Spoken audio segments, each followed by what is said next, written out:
Dobrý deň, moji milovaní. Rozhodla som sa natočiť toto video na tému, čo sa deje s dušou po smrti, po skonaní, hej. Čo ju ovplyvňuje, čo sa tam vlastne ďalej deje. Človek, keď zomrie, tak duša opúšťa okamžite to telo, hej, vystúpi z toho tela, ale ešte nejaký čas je prepojená takým pomyselným vláknom s tým telom a môže ho pozorovať povzdiaľ, alebo sa niekto hovorí, že zhora pozeral sa na svoje telo. Pri tých nehodách takisto to je, že tá duša vlastne vystúpi z toho tela a díva sa na to svoje telo, čo sa vlastne stalo, čo sa deje, keď je to napríklad taká nejaká náhla smrť. No, keďže to telo opúšťa vlastne a je odpojené,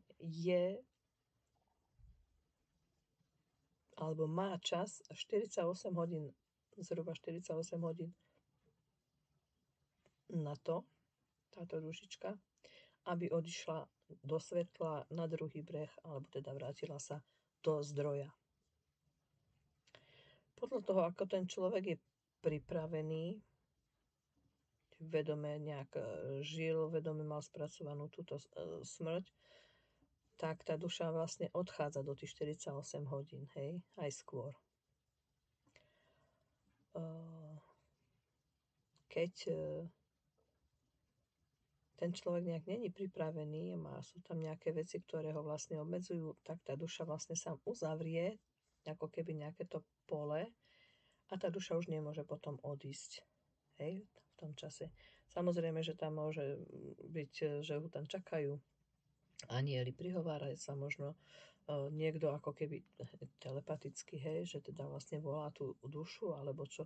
Ale keď sa ľudia treba zboja, alebo nejaké veci majú ešte nedoriešené, tak ich to tam ako nechcú ísť a nepúšťa ich to tam. Takže keď sa im to zavre, to pole, tak ostávajú tu, ja to poviem, že v medzi priestore.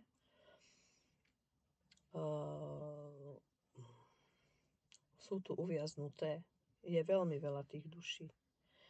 Ja som si nikdy nepomyslela, že by to bolo tak obrovské množstvo tých duší.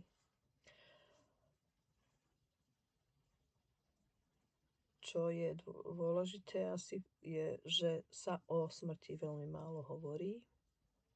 Veľmi málo ľudí sa na to pripraví a keď aj niekto aj áno, nemá mnohé veci spracované, hej, že nerieši sa to nejak tak do hĺbky. A vlastne celý život sme nejak tak vedení, je nám predkladané a aj samotná cirkev vlastne nejakým strachom manipuluje s tými ľuďmi a boja sa. A keď by to boli akí ľudia, ktorí chodia do kostola, modlia sa, chodia na spovede, je to mnohokrát len také, poviem, povrchné. Není to tamto do tej hĺbky nejak precítené, odpustené. Mnohí majú aj tak strach, že nežili úplne podľa tých nejakých zákonov, pravidiel a neviem čo, že každý nejaký ten väčší, menší hriešok má. A vlastne keď príde ten čas toho odchodu, tak vlastne tí ľudia sa boja, hej, bojí sa, teda aj tá duša nie je pripravená. Bojí sa odísť, hej. Je tam strach z potrestania, že neboli dobrí, že niečo neurobili, ako bolo treba. Proste je tam strach z toho nejakého trestu, alebo teda nevedia, čo tam majú čakať, ale hlavne väčšinou je tam ten trest a z toho všetkého. To je jeden dôvod, hej, že tá duša tu ostáva, že vlastne majú strach. Ďalšia príčina môže byť, že neodpustili niekomu, hej, alebo viacerým, alebo celkom. Nestihli, nechceli, proste sú zatrpnutí niekedy tí ľudia, proste nedokážu to. Takže aj toto ich tu drží, že neodpustili iným. Ďalším dôležitým je bod, že neodpustili sami sebe. Stáva sa dosť často, že ľudia aj dokážu odpustiť druhým. svojim blízkym a všetkým, dajme tomu, by aj odpustia alebo podobne, ale nedokážu odpustiť napríklad sebe. Buď, že niečo urobili, úmyselné, neúmyselné, hej, a cítia za to teda veľkú vinu, vyčítajú si to a mnohokrát to môže byť aj pocit viny a neodpustenia za to, že niečo nezabránili, že niečo dopustili, že proste nejednali inak a stalo niečo, hej. Či už nemusí to byť ani tragédia, ale môže byť aj, že niekto neúmyselne niečo urobil a bolo to teda aj tragické. Pardon. Takže nedokážu odpustiť mnohí. Hej. Stretla som sa s tým už niekoľkokrát. A je to takisto niečo, čo vlastne tie duše drží tu. Čiže, aby sa nebáli smrti, boli pripravení, veď odchádzame vlastne domov, ale keďže sa o tom nehovorí, tak vlastne nevedia, sú zmetené, kam pôjdu, čo sa bude diať. A takisto teda nehovorí sa, keby sa hovorilo, že je inkarnácia, že vlastne len sa vraciame domov, že potom teda si na nejakú tú dobu zase do toho nejakého iného tela vlastne tá dušička príde si niečo zažívať, odžívať. A keď si to všetko splní, tak vlastne zasa odchádza. Čiže je to len dočasné, že sme tu na zemi. Ale keďže cirkev v nejakých rokoch 500 zmenili a popreli túto inkarnáciu, vymazali z týchto vecí vlastne, že nie je inkarnácia to, čo Ježiš hlásal, aj sa o tom do tej doby hovorilo. Tak vlastne aj samotná tá cirkev urobila dosť veľkú škodu pre tie duše, že sa tie ľudia, teda tie duše boja. Takže neodpustili sebe. A ešte je tam jedna príčina, ktorá drží tie duše tu, je, že ešte nechcú odísť, lebo chcú tu z toho medzipriestoru niekomu svojmu blízkému pomôcť, nejak dohliadnúť na niečo ešte splniť a tak. Táto doba môže byť niekoľko dní, niekoľko týždňov, mesiacov, ale môže byť aj roky. Keďže sa niekoľko rokov venujem tomu, veľmi intenzívne som odvádzam zosnulých, ktorí zomreli veľmi dávno, ktorí zahynuli pri mnohých nešťastiach.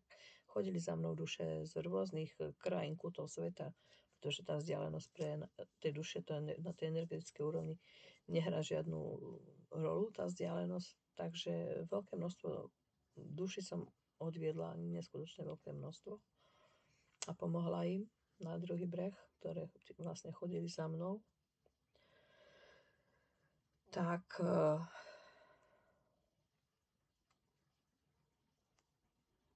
viem z tej skúsenosti, čo všetko vlastne tie duše tu drží, alebo prečo teda nechcú odísť. A že niektorá treba nechce odísť aj a po nejak prídu 2 týždne, buď sama príde, alebo mi tak príde vnúknutie, alebo niekto, kto sa týka niekoho známy svojho blízkeho, pýta sa vlastne, takže sa pýtam vždy na to, či tá duša už chce ísť a je pripravená odísť. Splnila si niečo, hej. Niekedy to môže byť ozaj kratší čas, ale má, ako by som povedala, že splnené, hej. Nebojí sa, odpustila sebe len tu niečo, nejaký ten sľub, alebo niečo proste tu ako chce tu zostať. Aj keď ona môže potom pomáhať a byť nápomocná aj z tej druhej strany, ale niekedy to takto vlastne je. Mnohokrát niekto aj vlastne tak ako môžeme komunikovať s tými dušami, keď sú tam, hej, v tom svetle, alebo teda na tej druhej strane, tak aj z tohoto medzi priestoru. Mnohokrát tieto duše sú potom také, hovoríme, že teda zblúdile, buď blúdia, alebo teda umyselne sa zdržujú na nejakom mieste. Niektorí sa zdržujú, len stačí im ten priestor nejaký. Niekedy nedokážu opustiť svoj dom, lebo sú nejak tak príliš s tým, sa nevedeli nejak rozlúčiť, alebo nejak si tie veci spracovať, takže ostávajú treba v tých svojich domoch, môžu byť na pozemku, alebo môžu byť prisadnutí na človeka, niekedy je to na toho svojho blízkeho z tej rodiny.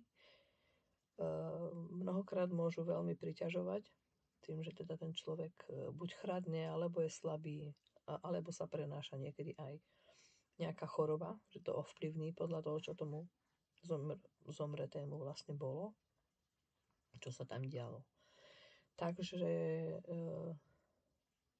tých príčin tam môže byť viac, hej. Niekedy sú veľmi veľké problémy vlastne u tých ľudí. Až deštrukčné. Potom tie duše môžu byť hoci kde vlastne v tom priestore a prisadnú si na toho človeka, kto ide napríklad okolo a podobne. Niekto to cíti hneď, niekto to necíti, niekto vie, že sa niečo deje, ale nevie čo. Čiže nie každý to vie zistiť, nie každý tie duše vidí. Ja tie duše tiež nevidím, ja ich len cítim. Keď prídu, tak tu ich vždy zacítim a už viem, že nejaká duša prišla a vlastne zistujem, kto je to, aké je potrebné vedieť, kto je to, hej, a pomáham teda tej dušičke ju odviesť. Alebo skupine duši. Takže tých príčin, hovorím, je viacero. Tým, že v tom medzipriestore ostávajú, niektoré sú tu stovky rokov. Pri nejakých tragédiách, alebo proste sa nejaké nešťastia stali. Tak ako sa hovorí, že chodí duch nejakej hradnej pani niekde, hej, že skočila z hradu, alebo bola zhodená, alebo podobne. Je to možné. Niekto tomu nechce veriť. Je to možné, hej. Niekedy len vidíme, že sa niečo deje v tom období alebo podobné. Ten, kto tie duše nevidí, tak len niečo môže zacítiť, zaregistrovať alebo nejaké zvuky v nejakom období vydávajú tie duše. Niekto ich cíti, že zacíti, že niekto tu je. Niekedy môže byť aj nejaký tá esencia toho človeka, teda zanechaná cez tú energiu tej duše. Esenciu. A potom niekto, kto vidí, tak vidí tie duše. Hej. Mám jednu kočku, ktorú som vlastne trošku učila. Tá ich viac menej cíti. Nejakým spôsobom, neviem, jak ich registruje. Takže skôr to tak cíti a to. A zase jednu mám, ktorá vidí. Neviem, či od mala aj dostalo, ono na nejaký čas sa to tým ľuďom trošku môže zavrieť, lebo sa tomu nejak tak, keď to nevedia, čo sa s ním deje, že je to úplne normálne pre niekoho. Takže tá ich vidí ich mnohokrát pri ceste, keď treba sa stalo niekde nejaké nešťastie, vidí v nejakých šatách aj nejakú tú bytosť, ako, hej, že tam je, blúdi, alebo kýva, alebo sa na ňu pozerá, čiže vie a teda mi písala alebo zavolala, že potrebuje, videla toto, takže som tie duše vlastne odvádzala. Potom som sa snažila ju naučiť, aby aj ona, lebo som vedela, že na to schopnosti má, že aj keď teda takto tie veci preberali sme častejšie, komunikovali, že aby sa teda toho nebála a naučila sa vlastne odviesť tie duše aj sama. Ona videla, aj keď sa niekde v byte niečo stalo vlastne a videla v tom kresle trebárs, hej, tú pani a teda ten pán, alebo ako ho trebárs takú manželku týral a vlastne uvidel vyvretú na balkóne to, čo som vlastne stváral. Ak sa stane doma nejaké nešťastie, alebo že sa niekto obesí, takisto tie duše alebo čokoľvek iné sa stane, ale hlavne z takých tragickejších tých vecí, tak vlastne tam tá duša tam vlastne nejak tak je. Takže oni sú radi, že sa im vlastne takto pomôže. Čiže niekomu sa takto ukážu. Ja vlastne tie duše buď za mnou chodili a že som ich zacítila, alebo keď som keď robím terapie, tak vlastne u každého jedného človeka potom zistujem, keď má nejaké tie problémy, či ho obmedzuje napríklad aj samotná záťaž týchto duší, koľko ich má, či sú to blízki, príbuzní, alebo sú to nejakí cudzí, tam nepotrebujeme vtedy riešiť, potom ten dotyčný vlastne povie, že zomrel mi, ja neviem, tento blízky, tento, vlastne zistím, ktoré tie duše sú vo svetle, ktoré nie sú a teda keď treba, tak odvedieme. Takže takto tým dušiam pomáham vlastne už niekoľko rokov a tá skúsenosť tej praxe je veľmi veľa rôznych situácií,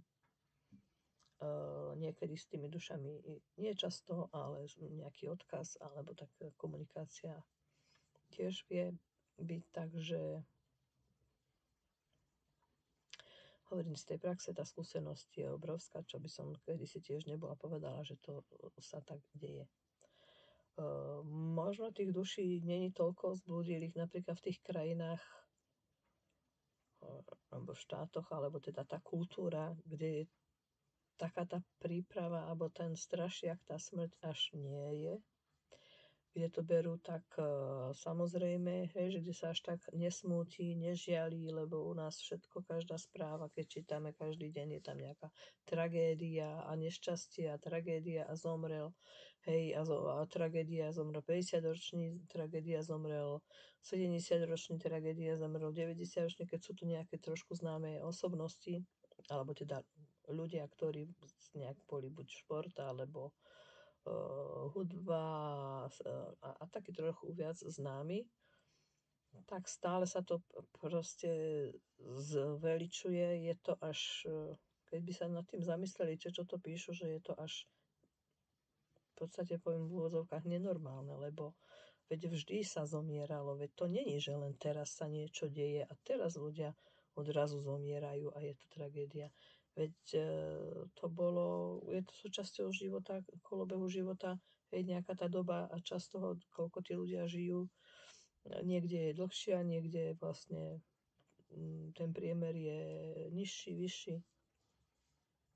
Takže hej, zahynuli mnohí mladí ľudia, či už počas rôznych vojen a ešte spätne, čo sa ani nepamätáme, hej, vždycky boli nejaké nájazdy, vpády, Tatári, nejaké bitky, tam sa niečo dialo, drancovalo, popravovalo sa, hej. Ľudia, ktorí mali takéto schopnosti, ktoré vedeli komunikovať s dušiami, ktorí vedeli liečiť, poznali bylinky, mali to napojenie na ten zdroj, na vesmír, alebo aj na toho Boha, stvoriteľa, ktorí vedeli vlastne takto komunikovať a boli vždy odsudzovaní, trestaní, upalovaní a ja neviem čo. Pritom je to len úplne prirodzené niečo, čo sme kedysi všetci mali, úplne všetci, hej. Len sa to nejak potom nejakou dobou a manipuláciou vlastne stalo, že prestali sme vnímať tento duchovný svet. Každý asi není ľudí, ktorí povie, že ja nič neverím, ale každý niečomu verí, lebo keď sa niečo deje, tak povie každý Pane Bože, alebo teda sa k niečomu upína, utieka. Či už je to nejaké nešťastie, alebo má strach z niečoho, alebo príde choroba.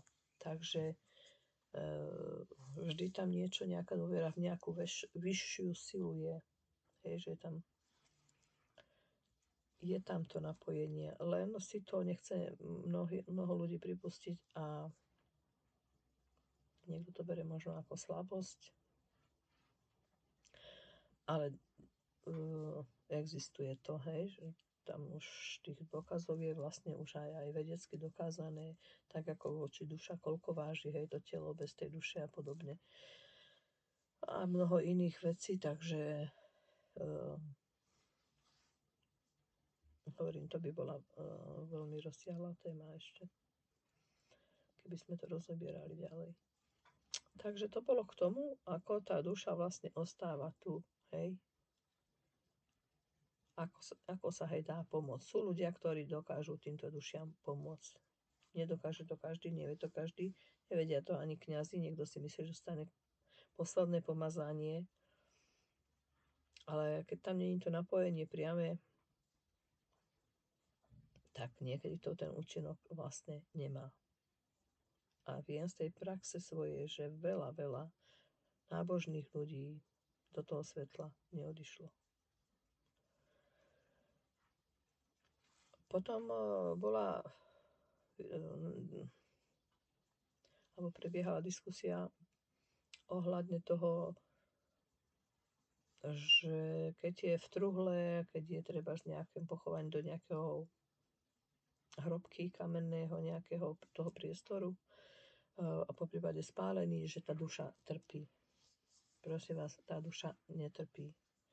Tá duša sa od toho tela oddelí, to telo už tu ostáva a je jedno, čo s tým telom sa vlastne urobí. Tak ako niekto sa tak veľmi upína na to, aby to miesto bolo, alebo prenesené tie pozostatky, alebo pochované, alebo čokoľvek. A to miesto, tak ako že úctieva sa tamto miesto, veď na tie cintoríny by sme ani nemuseli chodiť. Že na čo, veď tá duša je s vami tam, kde vy ste, keď si na neho to dotyčného spomenete, tak je s vami u vás doma. A kdekoľvek pôjdete, tam sa vlastne môžete prepojiť, poďakovať sa.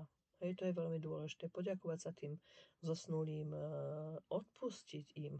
Aj to ich zaťažuje, drží, alebo aj to nariekanie, lamentovanie, to ich všetko drží, stiahuje, jak sa hovorí, ťahá za nohy dole. Čiže to ich obmedzuje. Čiže odpustiť im, a už čo už sa udialo, čokoľvek sa udialo, už sa, keď sa to nedá zmeniť. Prijať to, odpustiť, pre niečo sa to stalo, niekde nás to malo posunúť, niečo nás to malo naučiť, niečo sme si možno vyrovnali z minulosti a podobne. Z minulých nejakých životov napríklad, hej, keď tam boli nejaké, a po prípade ublíženia alebo čokoľvek tie situácie, hej, zažité. Odpustiť a v tej láske s tou dušou nejak, keď chceme komunikovať.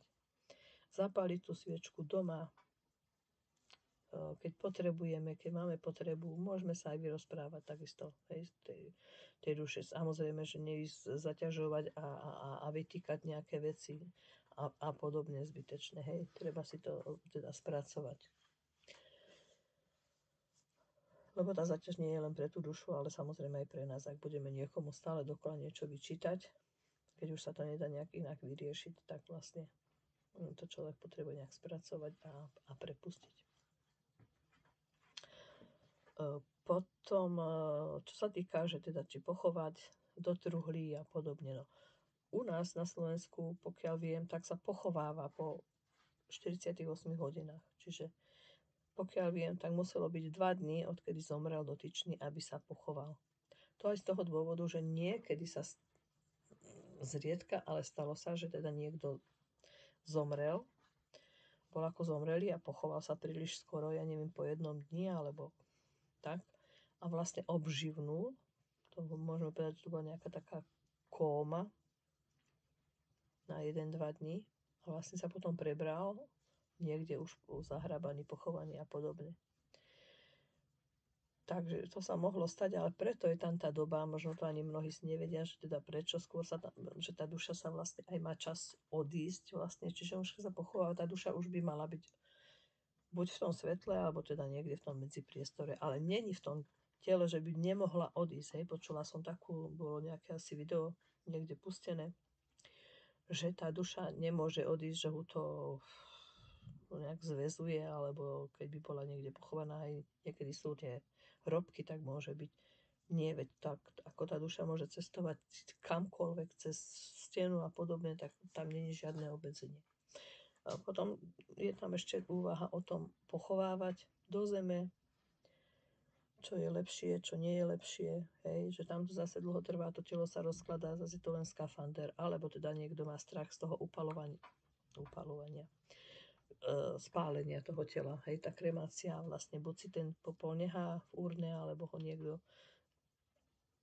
rozsype po lúke, niekto do vody, komu je čo možno milšie, nejak má nejaké to svoje prianie, alebo ak nemá, tak rozhodne nejak tá rodina, čo ten dotyčný mal rád. A tam ten oheň na tú dušu nemá žiaden vplyv, je to už len telo, ktoré vlastne tam ani nič neostane, hej, že nejaká malá čiastka toho popola a vlastne takto keď sa pochováva, hej, že vidíme, že sú obrovské mestá, kde není priestor už ani na tie cintoríny a je tam problém vlastne s tým pohrebným miestom a podobne, takže tam, kde nie je nejaké, hej, tí pozemky sú, tam, kde sa treba, odkiaľ som ja, tak tam máme miesta, akože som povedala, že je tam dosť a potom ešte tam budú tie staré hroby, takže niekto, kto môže si do tých starších hrobov nejakých tých prarodičov, dajú si teraz tí ľudia a prerobia si to. Takže využitie toho priestoru nie všade je možné, hej, zase niekto povie, že dobre, steká to, tam sa to, hej, rozkladá to telo, ak je to desi na kopci, steká to do dediny, ide to do podzemnej vody, čiže každý môžeme na to pozerať z tých rôznych uhlov.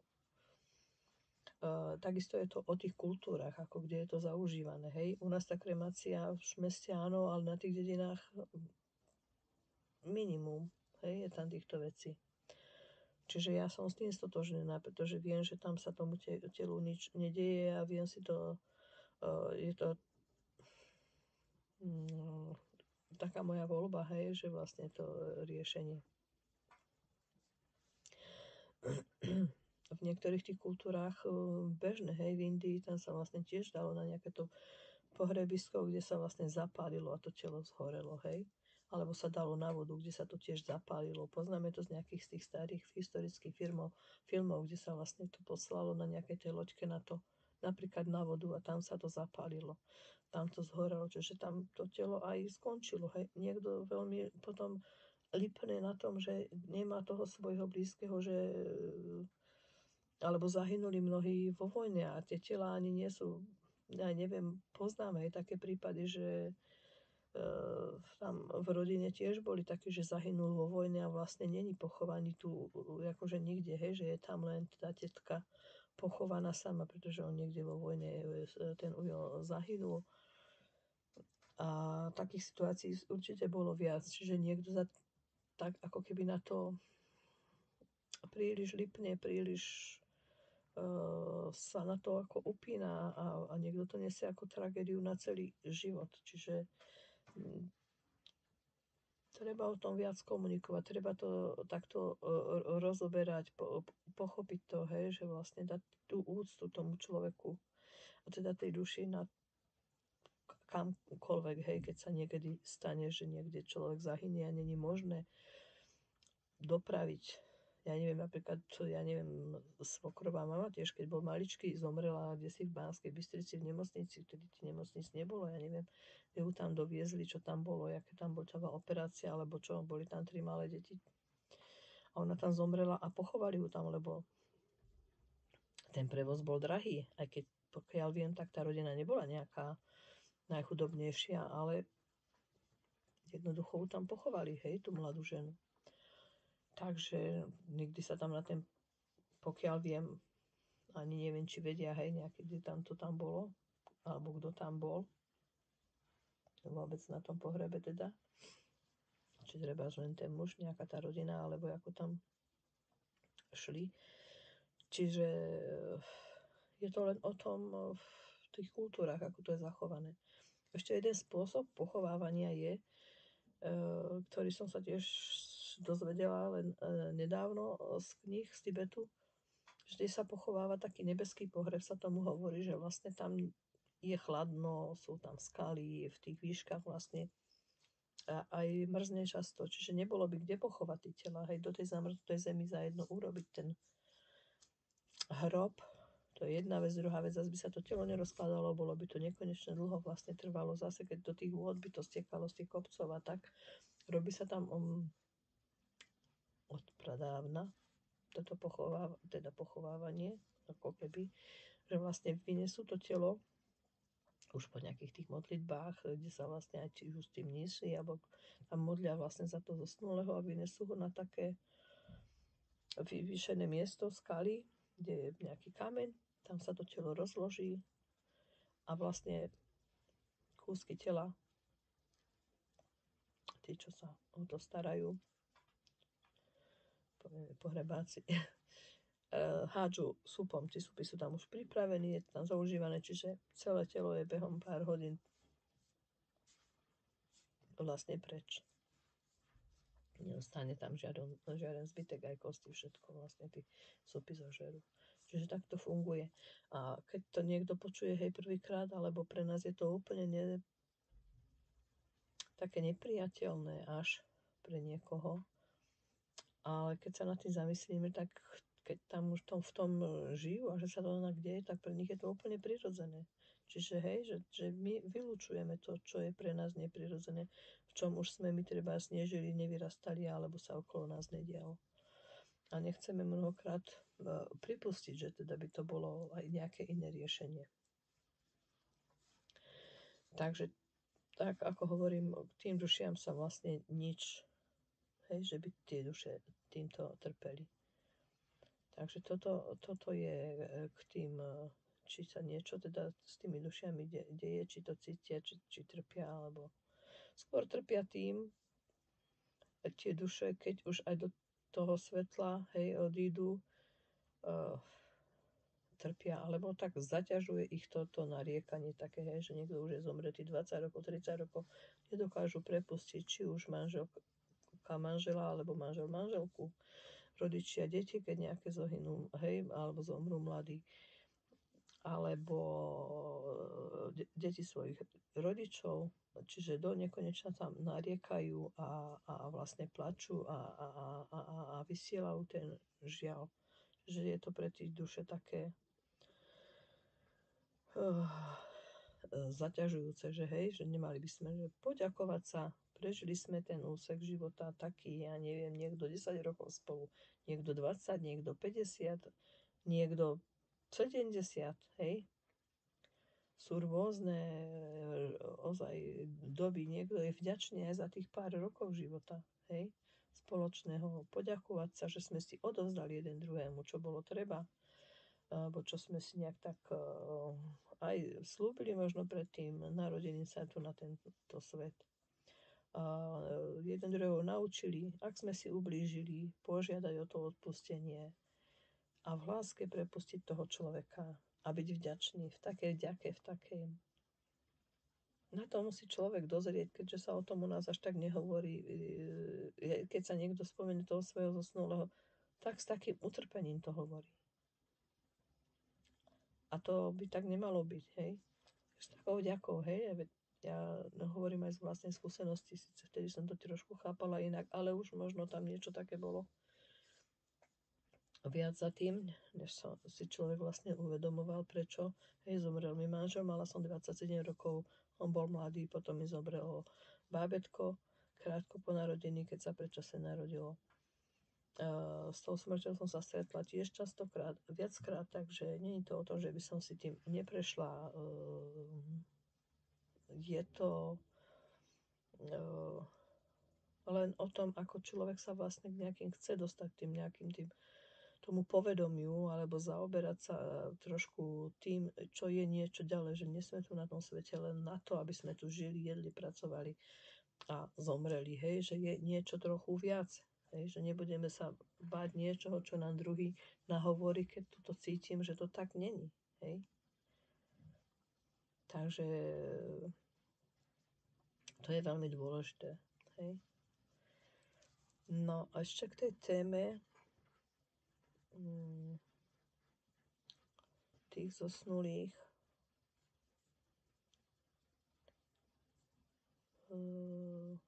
By som mohla spomenúť vlastne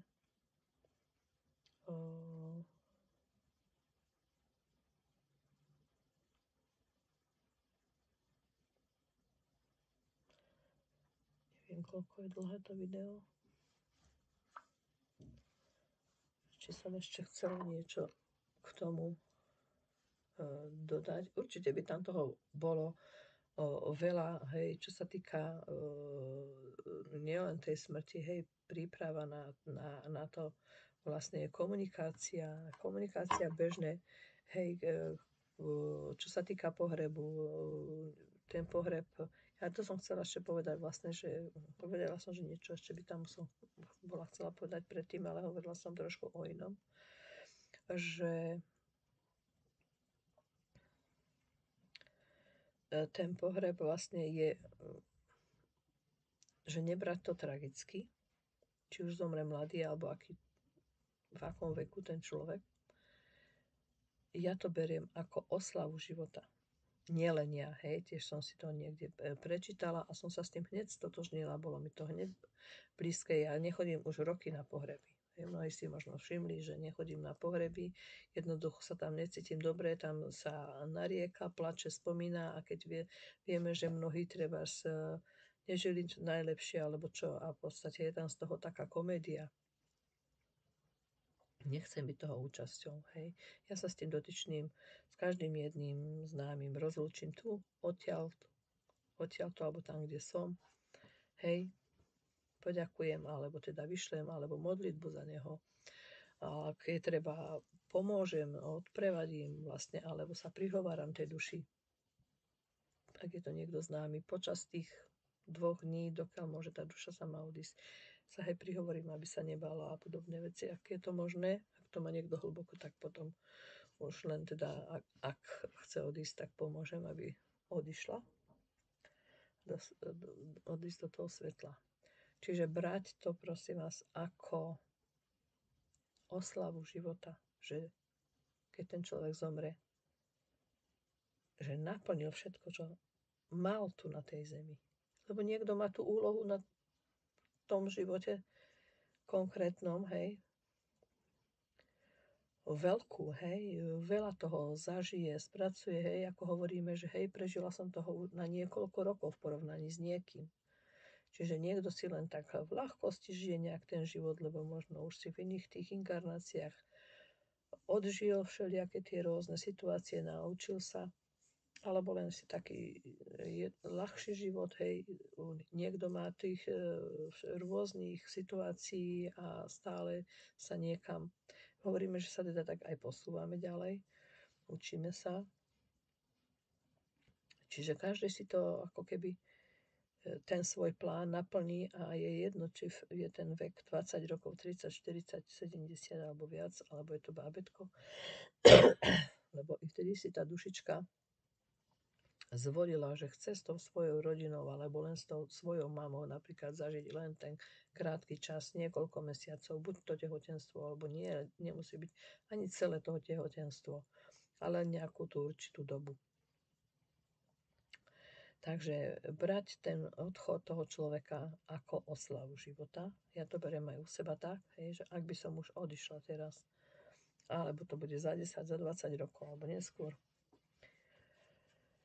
a chcem, aby aj moji blízky, ak sa k tomu ešte nedopracuje tá naša doba, ale dúfam, že teda čoskoro sa o tom bude viac a viac hovoriť, aby sme to tak pochopili a prijali, že je to oslava, že už som naplnila vlastne v tom živote všetko, čo som mala. Spravila som, čo som mala, alebo dosiahla, alebo proste poriešila. Hej. Čiže brať to ako oslava života. Splnil som všetko tu na tej zemi a odchádzam domov. Odchádzam domov. Späť tam, odkiaľ sme sem prišli. Hej, ak niekto to berie tak, že od stvoriteľa, zo svetla, z univerza, zo zdroja, keď si to niekto pomenuje, hej, každý, kto to nebere cez ten kostol, hej, od toho stvoriteľa, od Boha, alebo čiže je tam zdroj, odkiaľ príde. Tam sa vraciam. Hej. Takže, moji milí, ďakujem. Ďakujem, že som mohla svoju skúsenosť, to svoje poznanie vám takto prerozprávať, alebo teda ukázať. A mnohí to už možno aj viete, vo viacerí, tí, ktorí sa s tým ešte nestretli, tak aby sa nad tým možno začali zamýšľať alebo zamysleli, hej, a pomohli tak tým buď svojim blízkym alebo známym, či už pri tom odchode alebo po tom odchode, hej. Takže ďakujem a veľa lásky a svetla a pokoj v srdci. Ďakujem.